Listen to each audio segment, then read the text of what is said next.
बिस्मिल्लाहिर्रहमानिर्रहीम, अस्सलाम वालेकुम। मैं हूं उस्मान खिच्ची और ये जो आज की वीडियो है ये इसलिए स्पेशल है क्योंकि कुर्बानी जो है वो बिल्कुल आ चुकी है। 2-3 दिन रह गए हैं और कुर्बानी के ऊपर एक बहुत बड़ा इवेंट होता है।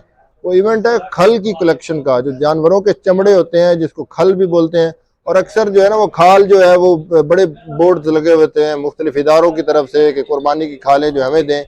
तो ये जो कुर्बानी की खालें इकट्ठी की जाती हैं ये एक बहुत बड़ी इंडस्ट्री है। पाकिस्तान में लेदर इंडस्ट्री जो है वो दिन ब दिन तरक्की करती जा रही है, लेकिन साथ साथ इनके जो रेट्स है ना खाल के वो बहुत ज़्यादा कम है। वो क्या वजह है, वो वजह जानने के लिए आज मैं मौजूद हूँ। ये सरगोदा का सबसे बड़ा गोदाम है जहाँ पे खालें इकट्ठी की जाती हैं कुर्बानी की। और ये खालें जो है ये किस तरह से क्या इनके रेट्स होते हैं और ये क्यों कम होते जा रहे हैं दिन ब दिन। हालांकि इतनी महंगाई है, लेदर की एक जैकेट जो है वो हज़ारों में वो मिलती है और वो जैकेट जिस खाल से बनी हुई होती है वो खाल जो है वो बिल्कुल सैकड़ों रुपए की मिलती है। तो आज हमारे साथ मौजूद हैं ख्वाजा इरफान साहब और ये हमें बताएंगे कि जी क्या इसमें रीज़न क्या है, वजूहात क्या है, ये खाल का कारोबार कैसा है।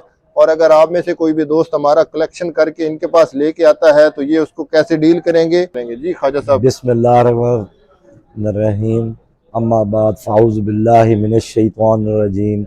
जैसे कि आपको दोस्तों पता है कि ईद की आमद है और कुर्बानी की खालें जो इस टाइम हम सब लोग मुसलमान बिरादरी ने, सब दोस्तों अहबाबों ने कुर्बानी करनी है। जो कि हम लोग गर्मी की वजह से ये जो हमारी खालें हैं जो हम तवज्जो नहीं देते वो ख़राब हो जाती हैं।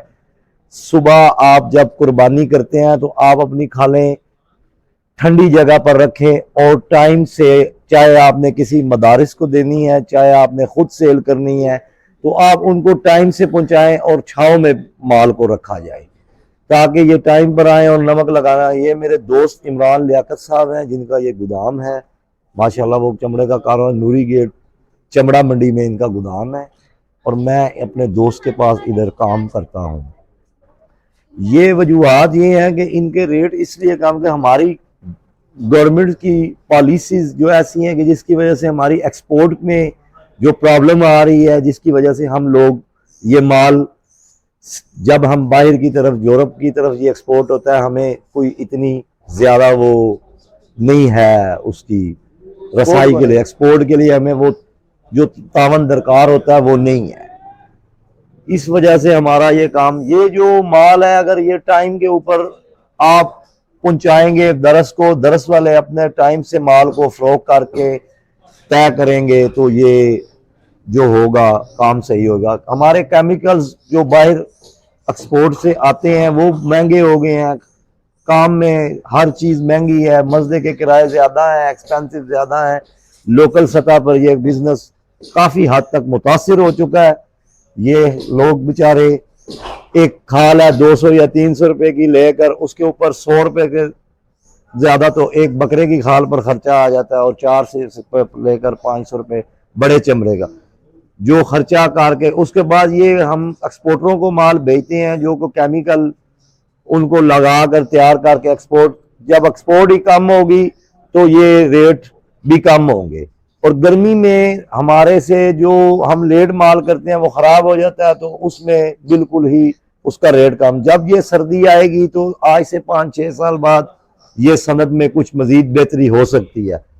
ख्वाजा साहब ये बताएं कि इसके रेट्स जो हैं कुर्बानी की खाल के, ये कुर्बानी वाले दिन, ईद वाले दिन डिसाइड किए जाते हैं या आज से ये रेट्स जो है मौजूद हैं? नहीं, ये रेट्स सर मौजूद नहीं होते। ये टेंडियों वाले जो माल लेते हैं या हम जिन्होंने बेसिकली जिनके एक्सपोर्टर जो घर हैं ये उन्होंने खुद खरीदना होता है और हम लोगों को हम अपनी सर पर ये माल खरीदते हैं, उनके हमारे पास कोई रेट नहीं होते। वो उनके पास क्या रेट है गाय की खाल का अभी जो है? देखें जो हाजिर अलाज लग रहे हैं इस टाइम कोई 1000 से लेकर 1500 रुपए तक, 1200, 1500, 1700 तक बड़ी गाय जो अच्छी एक नंबर होती है उसका रेट होगा 250-300 रुपए। बकरे का रेट होगा 100 रुपए। मेशे का रेट होगा जो कि इंशाल्लाह ताला ताज़ा माल जितनी जल्दी कलेक्शन आएगी, जितनी जल्दी टाइम पर नमक माल आएगा, भैंस का चमड़ा जो झोटी है वो 800 से लेकर 1000 तक इंशाल्लाह फरोख्त होगी।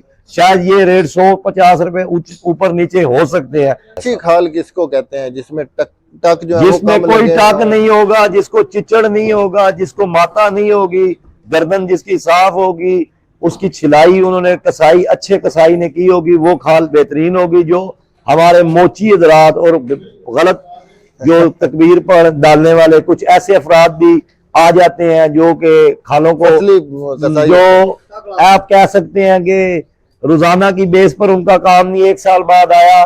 जो कसाई होते हैं वो तो बेहतरीन चमड़ा उतार सकते हैं, जो साल के बाद उतारना तो उनको आपको पता है कि वो सही तरीके से उतारना नहीं आता, इसलिए उनसे टक लग जाते हैं। बाकी अच्छा, वो एक वो होगी और एक जो गर्मी में झुलसी हुई खाल, वो अगर आप धूप में खाल को रखेंगे, उसकी टाइम पीरियड जो होता है, अगर आप छांव में रखें तो शाम तक ये, अगर आपने 8 बजे उतारा है तो शाम तक खाल पहुंच जाए तो शाम तक 7-8 बजे तक नमक लग जाएगी तो वो खाल बच जाएगी।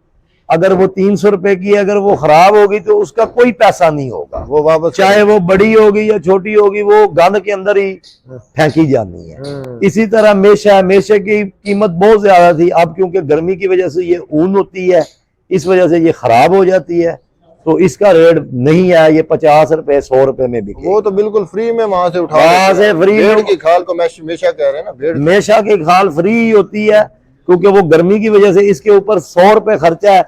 नमक लगाकर ये 100 120 30 रुपए की जब बिकती है, तो जो लेने वाला होता है, उठाने वाला, उसने वहां से उठा के वो मुफ्त भी उठा लाए तो वो फिर भी उसकी भी आगे मुफ्ती है।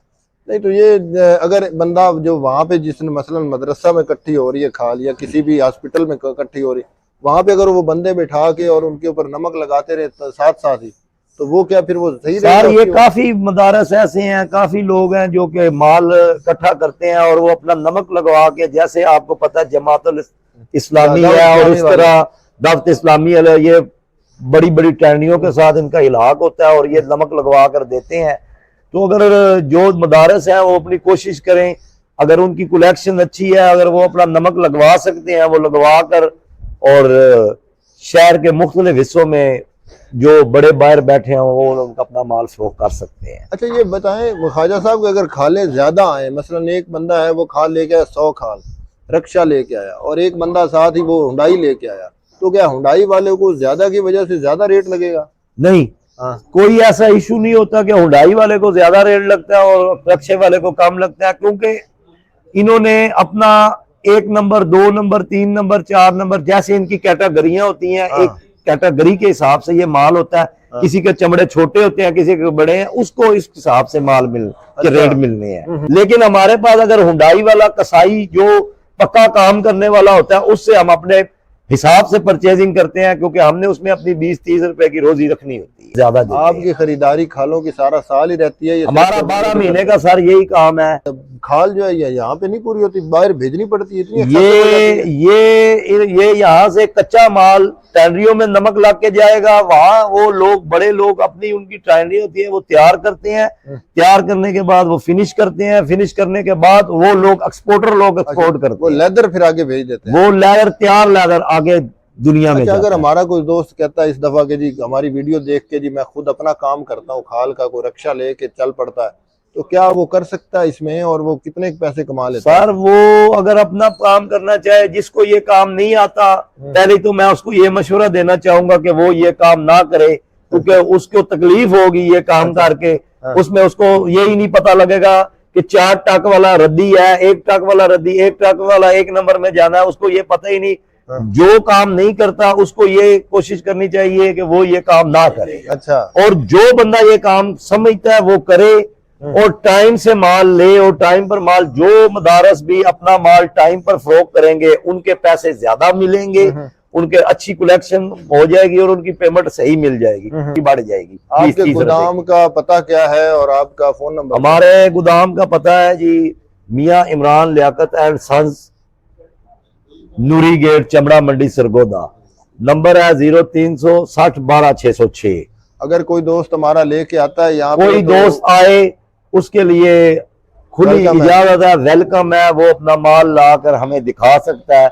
यहाँ पर इंशाल्लाह उसके साथ जो हाजिर मार्केट है उसका उसको दाम मिलेगा इंशाल्लाह। जी दोस्तों, आज की वीडियो में हमने जो हमारा बुनियादी सवाल था कि ये रेट्स जो हैं ये कुर्बानी की खालों के क्यों कम है, तो भाई ने 2 पॉइंट्स, एक तो उन्होंने कहा जी गवर्नमेंट जो है इसमें कोई नहीं फैसिलिटेट करती एक्सपोर्टर के हवाले से, एक्सपोर्ट के हवाले से, और दूसरा जो गर्मी का है वो ज़्यादा मेन पॉइंट है कि गर्मी की वजह से जो है रेट कम है। जब जैसे पहले 10-15 साल पहले सर्दियों में थी अच्छे रेट्स थे, तो अब जैसे ही वो सर्दियाँ आएंगी तो वो कह रहे हैं रेट्स भी अच्छे हो जाएंगे। उम्मीद करते हैं कि आज की हमारी ये जो वीडियो थी ये आपको पसंद आएगी। मज़ीद अच्छी वीडियोस देखने के लिए हमें फॉलो करें, सब्सक्राइब करें। बहुत शुक्रिया। अल्लाह हाफिज़। पाकिस्तान जिंदाबाद। पाकिस्तान।